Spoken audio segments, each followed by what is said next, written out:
Joe Biden plans a $2.25 trillion spending bill and corporate tax hikes. Well, we already knew this was coming. We knew this was coming for a long period of time. And here it is. It's on our doorstep today. There was a big announcement sort of fleshing out what this policy proposal looks like. Just want to remind you that we already just signed a $1.8 trillion COVID bill. And it looks like there's going to be another several $trillion bill coming out, I think in April. The end of April. So we're just writing checks right now. It's the new year. It's the new 2021. We got a new administration in house. Everybody gets whatever they want. Just go ask Uncle Joe for it. So this story came over from Bloomberg.com, says President Joe will unveil a $2.25 trillion infrastructure plan on Wednesday. That's today. So this has been unveiled now. Paid for by what? Tax hikes on businesses that his administration said will prove the most sweeping since investments in the 1960s space program. 4-part, 8-year plan dedicates $620 billion for transportation, doubling of the federal funding for public transit. $650 billion for initiatives tied to improving the quality of life at home, like clean water, high-speed broadband, which is good. That's really good. Broadband's good because, as Joe Biden told us, there are, especially in rural areas, minorities who have difficulty getting on the internet. So that will be good that they'll be able to get on the internet as a result of this spending bill. There's $580 billion in strengthening American manufacturing, some $180 billion of which goes to the biggest non-defense research and development program on record, another $400 billion to address improved care for the elderly and people with disabilities. It's a lot of money, a lot of billions going on there. What lays out Wednesday is going to be part of the long-term economic program with a second round of initiatives to be announced mid-April. There it is. So we're going to get one in March. We'll get another one of these. We'll come back and do this all again, spend more money in April. Those will focus on helping families with challenges like healthcare costs, childcare, and education. Wow. The program will prove far more complex to enact than the $1.9 trillion. I said 1.8, my bad. I was off by $0.1 trillion. So let me correct that. $1.9 trillion for pandemic relief signed earlier in March. Republicans are staunchly opposed to tax increases. The breadth of the measures will invite partisan and even internal Democratic battles. Senate Republican leader Mitch McConnell said Wednesday, it's like a Trojan horse that's called infrastructure. But inside the Trojan horse is going to be more borrowed money and massive tax increases on all of the productive parts of our economy. Yeah, and this is accurate. So, I've said this on the show. I'm a part of a networking group. There are different networking groups with a lot of, very high earners, people who are very, very prolific in the world. You would know many of these people, buy their products, use their services. And I am a tiny little minnow at the bottom rung in this group. And it's been very good for me. I've learned a lot, how to be a better entrepreneur, how to be a better person, how to be a better son and brother, and those types of things, and how to provide a higher level of service in our business, how to motivate a team, build a team, live your passion, go out there and conquer the world and leave the world a better place, move the needle a little bit. A lot of people don't really recognize the sort of the culture in a lot of these groups. And this is one group of many of these that exist throughout the country. When this stuff happens, when taxes go up, it's not these people that are typically hurt by it. Okay. They have massive financial advisors. They have these they're called family home offices where they have entire teams of people moving money around. The tax increases to them, it's like, okay, this is annoying. But they move stuff around. And in fact, people will even move. Okay, they have multiple homes. They just change their place of residence from one building to another or from one state to another. This happens all day, all the time. And so people will pass a bunch of taxes and they'll say, well, why the hell did the gears of this country just kind of stop working? Why is the economy coming to a halt? You have all of these economic advisors and people coming out there and saying, well, look, if we spend $1.9 trillion, if we put $1 in the machine, we're going to get $2 back out of the machine. It doesn't work like that. So I can tell you that from people that I have conversations with who are watching what's happening and they're making moves strategically. And people might sit out there and go, well, those are just racist white bigots who hate America. But no, that's not it. It's a pretty diverse group. It's very, very diverse and everybody's doing their part, but they don't see improving America as paying more taxes. They see it as building a business and hiring more employees. Taxes make that job harder to do. So we just read that this is going to be on the back of small businesses. Guess what's going to happen? It's going to make it more hard for them. It's not okay. This is a big problem. And we're going to feel it. You're going to feel it, whether you know it or not. It might feel good. This might feel good that they're going to roll back those Trump tax plans and, oh, those rich people, they have too much. Jeff Bezos, Mark Zuckerberg, who actually, by the way, tend to hawk the liberal ideals more than anybody out there. But they are the enemy, this class warfare stuff. And guess what? It's going to trickle back down to everybody. And this is the first time I've always sort of railed against taxes because of the labor theory that I think is instructive for all of us, that taxes are stealing a form of your life. If the government is taxing you, what they're doing is literally taking a part of your labor. Why is that? It's because every day you get up and go to work, you are transferring your labor into productive utility. You're getting compensated for that. So you're turning your time, your life, hours of your day, you're mixing it with something, with your mind, with some tasks in front of you, with some wood, building a house. Okay, you're mixing your labor with the world and you're creating something of value. You're turning your life into value. The government taking 30% off the top of that. So just go down the chain. They're taking a portion of your life. You're paying a part of your life to the government. So at a foundational principled level, I have a huge problem with taxes for that reason. I understand that they're a necessary evil in many situations, but when we start talking about healthcare costs, childcare, education, we're talking about all of these different things, which are nice in theory. I want all children to have healthcare. I want all children to have education. I want good things for society. But when you take it, when you fund that on the backs of the people who are the gears of this country, and you take away their ability to go out and create more business, hire new people, create more value, mix their labor with the world and create value, the government just takes that and just rips it right off of them. For public transit, quality of life at home, clean water, high-speed broadband, the government's going to get involved in all this stuff rather than private enterprise and the free market. So this stuff is troubling. It's going to impact everybody, whether you know it or not. You might feel good. It might feel like, yeah, good. We're going to raise those taxes on all those rich people. Well, it's not going to work out. All right. Here's exactly how the $2 trillion infrastructure spending breaks down.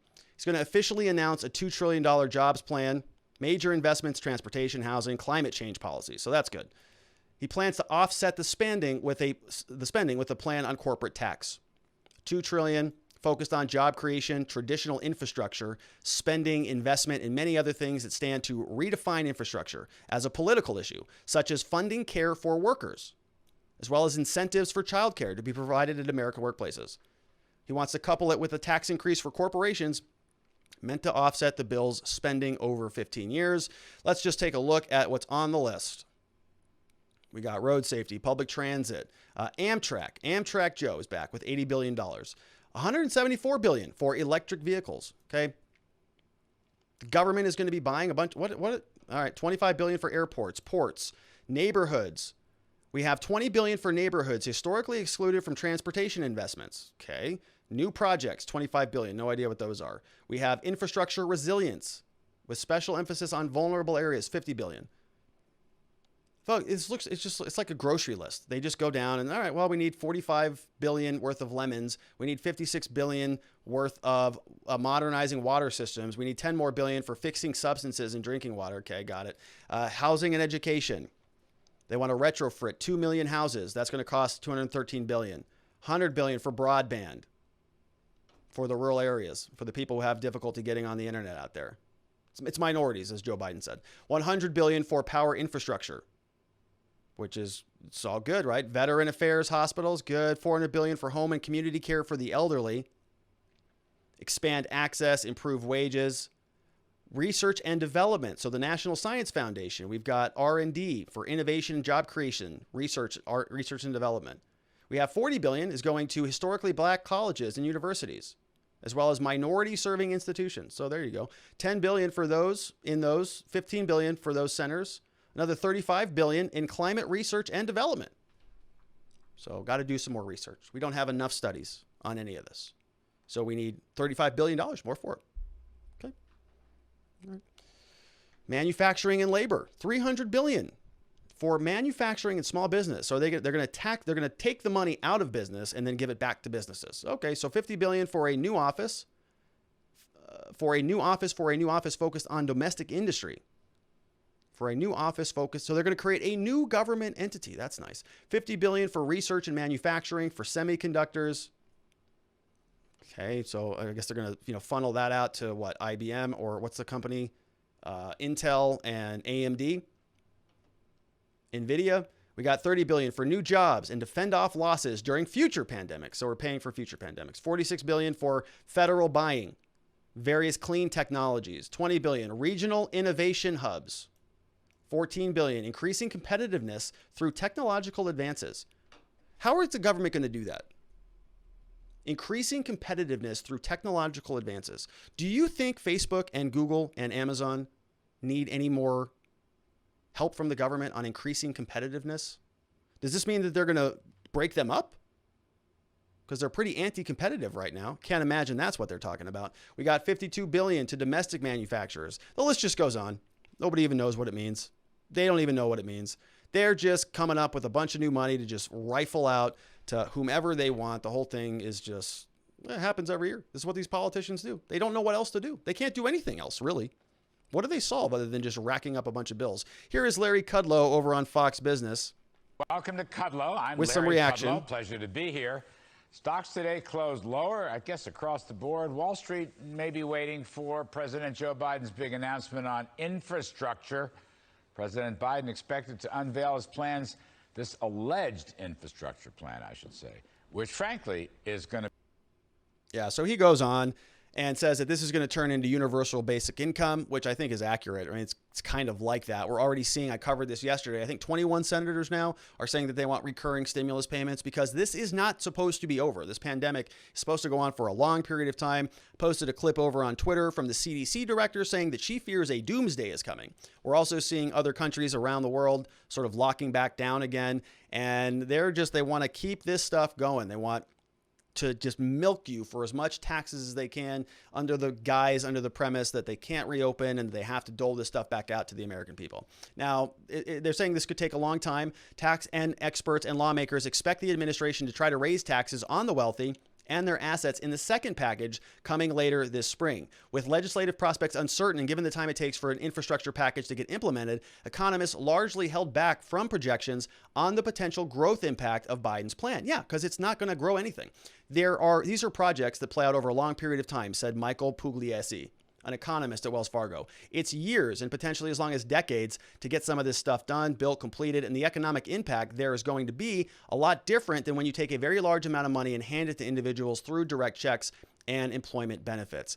And so, you're going to have economists battling all over this stuff. And there's one theory that is essentially saying that if the government takes a bunch of money out of the government and then they spend it, they're sort of incentivizing spending, they're sparking the spend.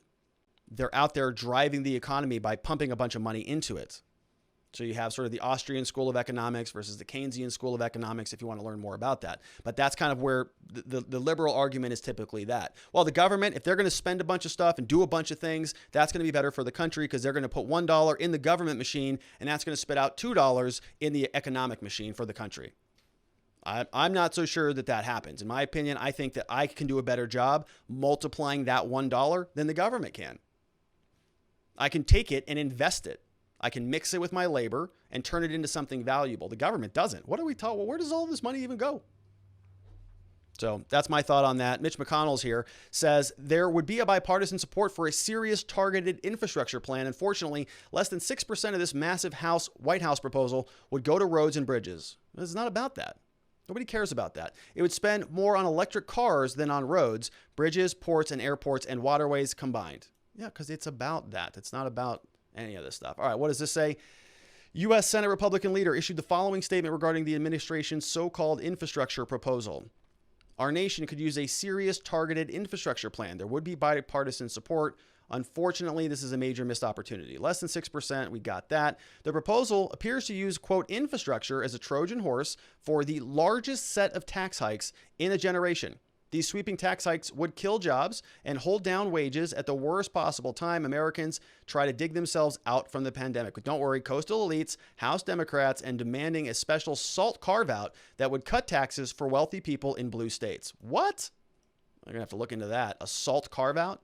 sounds on brand for them. Democrats keep trying to use important issues as smokescreens for unrelated agendas. That's why their partisan COVID bill focused on non-COVID related liberal goals like bailing out mismanaged states and breaking the link between welfare and work. That's why their so-called voting rights bill tees up a one-party takeover of our democracy with radical changes like turning the FEC into a Democrat-run partisan body.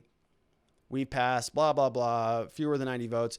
Democrats should stop worrying about pleasing the far left and work across the aisle. So that's Mitch McConnell out there. And, we're not real sure how this bill goes, whether it passes or not. Administration officials said Biden is open to input from Congress of both parties on what should be kept in the final package and how to pay for them. So this is kind of an opening offer. Expects to have a robust outreach program to GOP lawmakers. It's committed to serious discussions with them. Biden plans don't necessarily need Republican support to become law. Senate Majority Leader Chuck Schumer and Pelosi could choose to fit many of the president's proposals into one or more budget reconciliation bills, which only require a simple majority vote in the Senate. The challenge here is, as Pelosi has already indicated, that not all elements could fit into such a bill, which set certain requirements for inclusion. So if they can't get this through the parties, which they probably won't, maybe they will, who knows, they got to come back and do it through the regular budget process. And they can get that passed with a simple majority vote through the reconciliation process, which I think is how they got Obamacare passed. Remember when that happened? So here are some questions from watchingthewatchers.locals.com. If you want to ask them, that's the place to be. Here is Liberty or Death in the House says, come on. Creepy Joe raising taxes after the tyrants shut down the country is obviously going to increase wealth and jobs in the nation. Not allowed to call it theft. I impeach you. I've been impeached. Liberty moved to impeached. So impeached. There it is. So yeah, right. It's weird. It's weird. It's like I kind of have a better idea of what to do with my life than the government does. But not everybody does, apparently. Apparently people are just willing to turn it all over to Joe. Here you go, Joe. Solve all my problems for me. Okay. Hack Consulting says, oh, great, an infrastructure bill. I don't want your crap, Biden. We have to repair the infrastructure to let you burn for 6 months to help your election since you didn't trust your fortification results to work. At Faithjoy. Good to see you, Hack. Norovira in the House says, how much of that is actually going inside the U.S. and not to other countries and to pockets of politicians? Probably most of it. Yeah, I mean, most of it is going to be siphoned off somewhere. So you may see some actual money, trickle down into the states and different organizations, and there's going to be grants up the wazoo to everybody who wants one. And maybe that spurs some economic development. I don't know. But we were highly critical of the $1.9 trillion COVID bill. We saw how many millions and billions of dollars were being sent overseas for their COVID problems, even though we got a lot of our own problems here at home. So not surprising at all. We've got News Now Wyoming says, come on, they let Trump spend a few trillion, so it makes plenty of sense to bring the 4-year total that is spent by this administration to at least 15 trillion. No less than that seems appropriate. Yeah, it's like you get to multiply the last guy's, times 4? 3? 3.5? 4 times 3.5, 3.25, whatever that is, 15 trillion. Sounds good. Who cares? Nobody's even keeping track anymore. Not our problem. Guess who's going to have to pay for it? Our generation and our generation's kids. Jeremy Matrita says, when it comes to tax hikes, everything rolls downhill. Increasing taxes on, quote, corporations means less money for raises. Increased taxes on goods and services means higher prices. No matter what, we will all have less money to spend. Yeah, and not to mention inflation, not to mention the printing of money. And this is just something that feels good for a lot of people, right? People like, oh, Amazon. Oh, gosh, these massive corporations. Tax the hell out of them. And they buy most of their stuff through the corporations. What do you think the corporation is going to do? Just stop making money? No. Those get passed on to you people. The same ones who are out there lauding these tax raises. Ugh. News Now Wyoming says, I just wonder if Kamala will make him stop so there is money left for her to spend that we don't already have when it's her turn in 2 years. In 2 years, obviously, when Kamala is the new president after the midterms, as soon as they make her the president, she's going to have, look, Joe, you spent all my Skrilla, my man. Not good. We got Sharon Quidney says, writing checks you don't have in the bank to cover. It's called fraud. Also, in some quarters, paper hanging. If I did what the government is doing, I'd be sitting in jail. So this is terrible, but where are we on HR 1, which is institutionalized erection frogs? Oh, I I know. HR1, I don't know. I haven't looked at that. I haven't looked that one up recently. Last I saw were some headlines about they're doing what they can to eke through a filibuster exception. They want this through, and for good reason, because it's going to cement their power for the rest of my life if they get it through, which leads me to be a little bit concerned about it. Hack Consulting says, hey guys, we stop people from going to work. Why is the economy broken? It's a good question. You know, it's probably because not as many people are wearing face masks. If more people were wearing face masks, the economy would be perfect. Something like that. I think that's the argument. We have Sharon Quidney says, I'm somebody who hires people to do stuff. The more money I have, the more people I can hire. The less money, the fewer people I can pay. So am I. I hire somebody too. And you should see what our tax bills look like. Every time my business partner handles most of that, he comes in, tells me about it. I about jump through the friggin' roof. I'm like, bro, do you realize what we could do with that? Do you realize what marketing campaign we could do? Do you realize how many people we could help? We could hire somebody to do this, somebody to do this, somebody to do this, because we want to help. There are so many other bad lawyers around this country that it just irritates me that some of these guys are out there practicing law, doing a terrible job, and we don't have all of the resources that we need to nudge them out of the market a little bit. Okay, I happen to be a little bit aggressive with a lot of things in my life, and that's kind of how I want to run the show. But when I see that we are not able to do that because the government is siphoning off just gobs of money, it's like, okay, I guess we'll just stay the same. Or I guess we'll eke out a little bit of a profit and grow slowly. We could grow so much more quickly if we just had the funds that the government rips off from us every month. And people think that like I'm just going to go dump that in my bank account and buy a nice car, or buy a nice house. I am okay with all of that. I'm good. I want to grow the company. I want to leave a mark on the world. I want to move the needle. And the government makes it harder to do that. But it makes some people feel good. We have NY Renal MD says, even though it's a pandemic this year, it may make sense for me to not work extra, even though society would need me. Biden doesn't seem to distinguish for people who work and do things. Democrats seem to want to equally punish based on a dollar amount. No look at what or cost or how much I had to work to get to this point. Years of making less than minimum wage. Yeah, I know. And I have a very similar story. Very similar story. There were times in law school where I was wondering if my electricity would be on when I got home. I worked for free for 2 years. 2 years for free. And I had my jerk of a boss tell me, hey, your clothes, those don't work here. Go get nicer clothes. Because I was wearing crappy clothes. Because I had no money. Because I was working for free while in law school for 2 years. Right? There are those types of business people out there. They exist. Kind of the nature of the world. But there are also good people who really want to help and be of service to the rest of the community. It's my story, man. And government makes it harder. The biggest problem for many people's lives is the government. I know that might seem radical, but it's not. There's only one entity in my life that makes my job harder every day. It's federal government.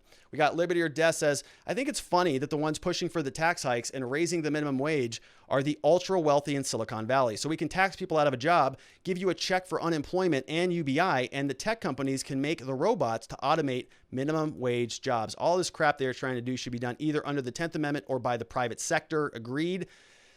1 of 50 of everything in DC should be in your state capital. Completely asinine. Yeah, we could, I would really support a dramatic rollback of the size and the scope of the federal government for that reason. Many of these things, I think, are best left to the states, individual localities, individuals, and communities.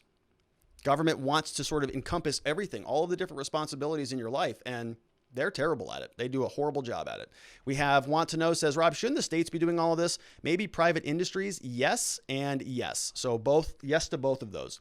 Better than the federal government, because the federal government in Washington is they're going to say, hey, we're going to take $50 billion for rails. Okay. That money is going to come from everybody in the country, and it's going to be more or less evenly sort of accumulated.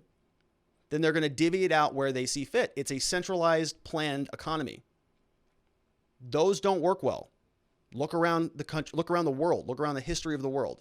They are not good at managing resources. Markets are way better at that. So yeah, and look at this. I mean, look at the things that you use on a daily basis. cell phone, computer, camera, microphone, whatever. It's all from private industry. The government tries to regulate it, this is approved by the FCC, or we checked to make sure this was safe, or whatever. And people go, hey, I feel nice and safe here. Reality is, that's just a little safety blanket that I think we could do with a lot less of. We have chairman of the board says $30 billion for climate research. Spoiler alert, if your research shows that there is nothing to panic about, you just killed your cash cow. Given that, I wonder what the research will show. Well, it's going to show that the world is melting down. Even though they said that, they've been saying that my whole life. Step 1, pass a spending bill, spending trillions on infrastructure using union labor. Step 2, union employees work and pay dues. Step 3, unions contribute to Democratic politicians. This is political money laundering. Yeah, and it happens every day. That's just standard operating procedure. We have It's Ed in the house, says, hey, Faith, hi, Ma, Rob. You sound surprised about this spending bill. Uncle Joe needs to pay back all the unions for all the votes. Yeah, I'm not surprised. If I sound surprised, that's my bad on that. This is obviously what we all knew was coming, right? It's, okay, here it is. How much now? All right. Okay, come back again, right? We know that this is coming. We knew it was coming. We have Bessa Mento says, Robert, these massive spending bills is how the very rich get much richer. Yes, it is. Do you know why? It's because taxes. So think about this. These oligarchs that are in the higher portions of the power structure, they actually love this stuff. Because when they raise taxes, it's like pulling the ladder up behind you. Right? It's the same thing like Amazon did this, and I've brought this up many times. Amazon, during their early years, they did not have to pay tax. You did not have to pay taxes on the products that you bought. I don't know if you remember that, but that was a big selling feature because they didn't have a physical store. Some of the case law had not been settled by the U.S. Supreme Court and others, and they were allowed to sell you a product and you did not have to pay sales tax on it. It was a big advantage. They wiped out other retail stores under that advantage because people would say, well, I'm going to save $100. I'm going to go buy this over at Amazon, save $100 on this big purchase. So the other places had a disadvantage. Amazon was exploiting the rules. Guess what happens? Amazon gets massive, and Jeff Bezos, brilliant man, said one of his key strategies was to get big fast. If you read anything that he's ever written, he talks about this. We have to get big fast. Big, really big. When they got that big, guess what happened? They have a monopoly on the market. They're now okay with paying taxes. So they had a competitive advantage to get them to the top. Once they're at the top, they want to get rid of the competitive advantage. They don't want other small entities to be able to use that. So all of that got reformed.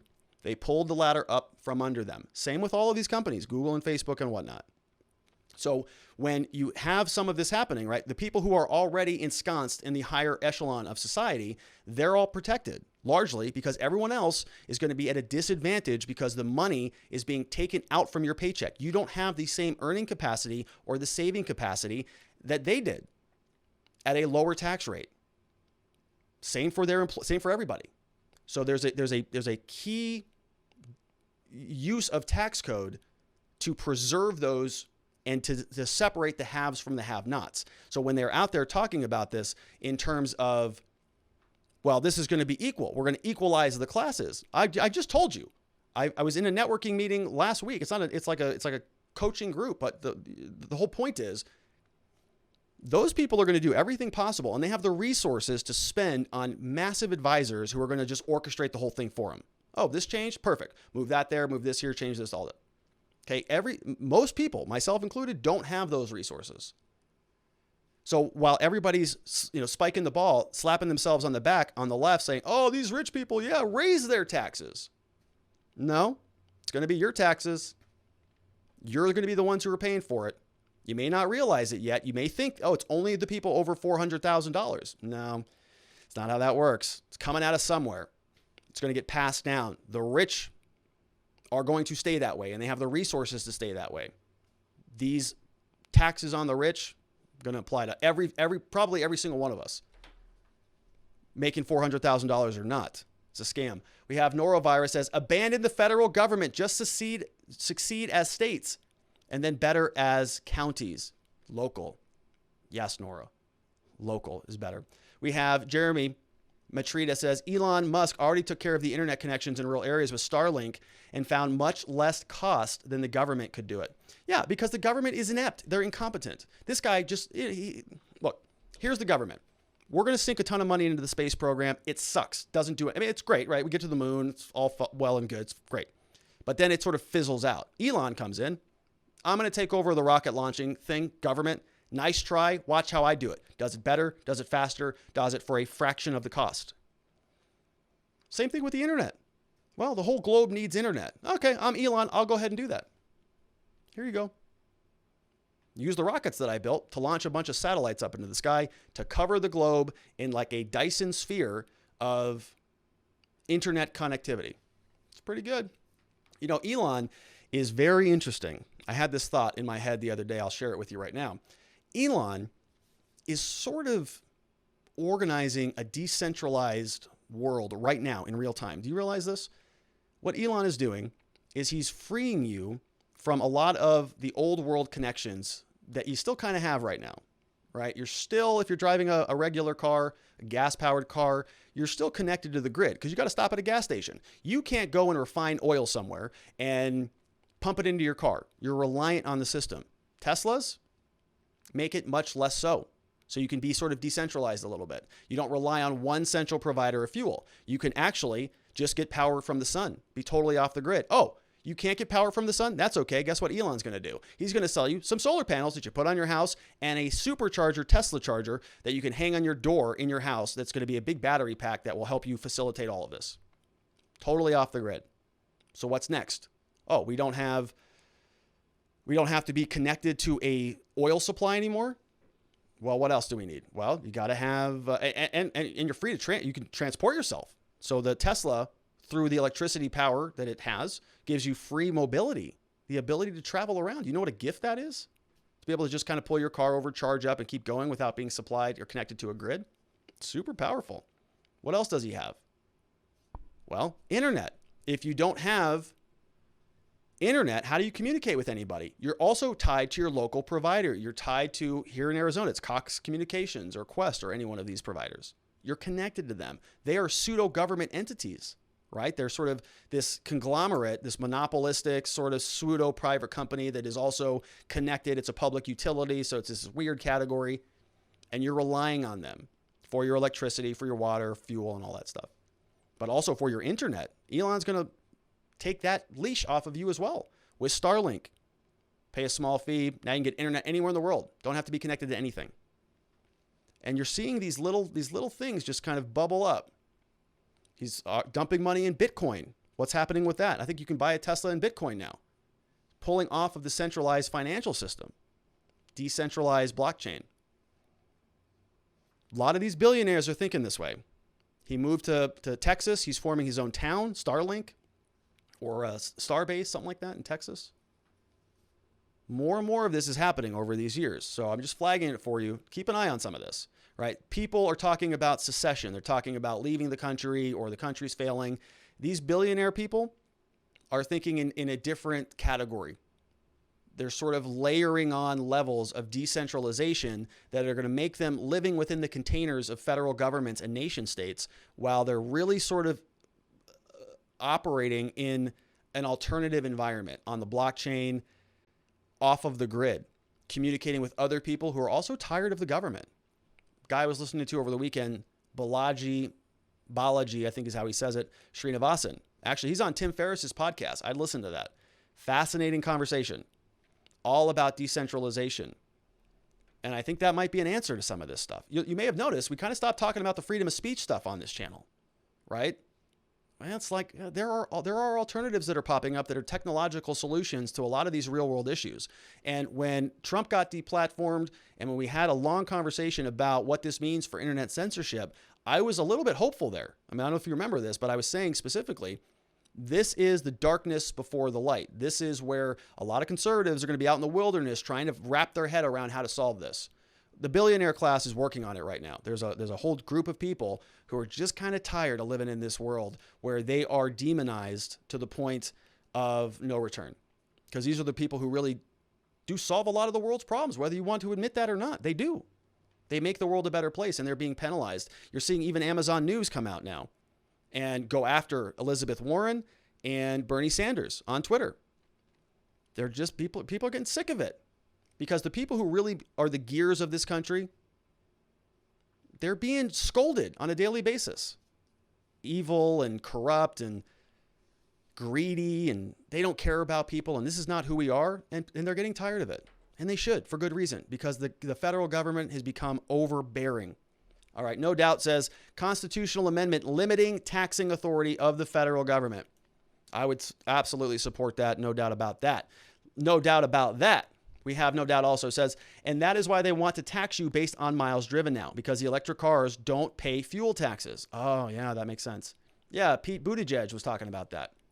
Nadarbs said, have you heard about the library versus the SEC thing going on? The SEC is attacking crypto. I have seen that. I actually have an account over there. I don't think I've uploaded anything because their portal was a little bit broken. But they are the people who are behind Odyssey, which is a competition platform to YouTube.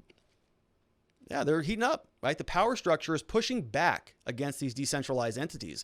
And if you listen to that Tim Ferriss podcast with Balaji, he explains that this is a real risk. You know, the federal government at some point is going to be coming after Bitcoin and a lot of these cryptocurrencies in an effort to stop the decentralization that's taking place, because it is really removing a lot of power from the bureaucracy, which is a good thing.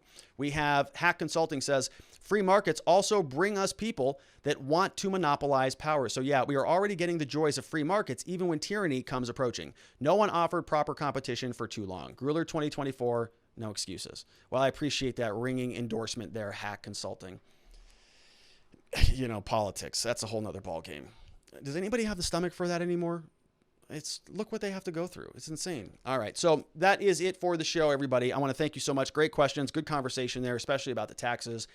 I can't stand taxes. I just want to rant for hours. And so I probably overstayed my welcome on that topic, but thank you for indulging me. And thanks for being part of the great program. We had some great questions coming in from watchingthewatchers.locals.com, which is the place to be if you're not already over there. Let's say thank you to the great people who are over there. We've got Sharon Quidney in the house. Good to see Ma Fox with a couple questions and some great help today. We got Faith Joy, who I am going. We're going to have we got a couple things we got to talk about today after the show, which is why we're not doing a Clubhouse. But we've got Jen McClellan in the house, Saline Sal. We've got Feisty Lady who signed up. We also have JT6058. We got the Mariner. Who else do we have? Kula Bula. We also have Power Man, Judy Utah, Penny Tig, Lou Walker, See the Veil, I'm a Lemon. We have Sheila Moe. We got Bulletproof 7, Jay Bartell. And then we have Pato, who signed up. Let me move myself so we can welcome the newcomers. We got Pato. Welcome to the crew, my friend. We got Spoila, who signed up yesterday. JR4, Honey Brown in the house. Just Luke, Uncle Bob's BMW, FFMORG, which I think is a Kodak, Whipple one, and many others. Welcome to the community, everybody. Thank you for signing up and joining us and supporting the show over there at watchingthewatchers.locals.com. If you want to sign up, it's a great place to do it. You can support us. Get a free copy of my book. It's over there. You can download that as a PDF. Get a copy of the slides that we posted here today. Any impeachment party documents. If you're feeling saucy and you want to impeach somebody, there's some templates you can use to do so.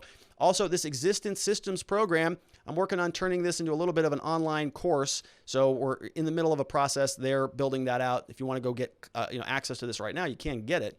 There is also links and conversation that happens throughout the day. But the real reason, all of the great people. So go on over to Locals and find our community called watchingthewatchers.locals.com. It's the Watching the Watchers community right over there. So would love to see you there. Also, before we get out of here, quick reminder, I am a criminal defense lawyer. I'm here at the R&R Law Group. We're in Scottsdale, Arizona.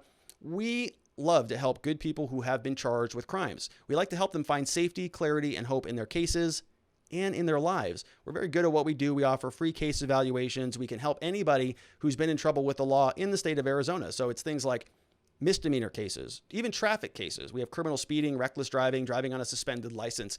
It's a class 1 misdemeanor here in Arizona. Did you know that? Same as a DUI, serious offense. So there are some traffic offenses that are very serious here that we help with. But it's mostly misdemeanors, things like DUIs, domestic violence, drugs, felony offenses, some of the minor cases, the more serious cases. We can help people remove mugshots off the internet. We can help people restore their rights so that they have the right to vote and so that they can possess a firearm again. It's your Second Amendment right. We want to have that. It's pretty important. So we can help with all that stuff. So if you happen to know anybody who has been charged with a crime. We would be honored and humbled if you send them our way. We'll take very good care of them. Make sure they leave better than when they found us. So that's it for me, everybody. I want to thank you for being here today. We got it's a good show. Good show. Kind of a long show, 2 hours there. Got through some good stuff. We're going to do it again, though, tomorrow. So we hope to see you here. We're going to be back here 4 p.m. Arizona time, which is the same as Pacific time. So that means it's 5 p.m. Mountain, 6 p.m. Central, 7 p.m. on the East Coast for Florida Man and those of you out that direction. Everybody, sleep very well tonight. Hopefully you had a lovely dinner. I'll see you right back here tomorrow. Bye-bye.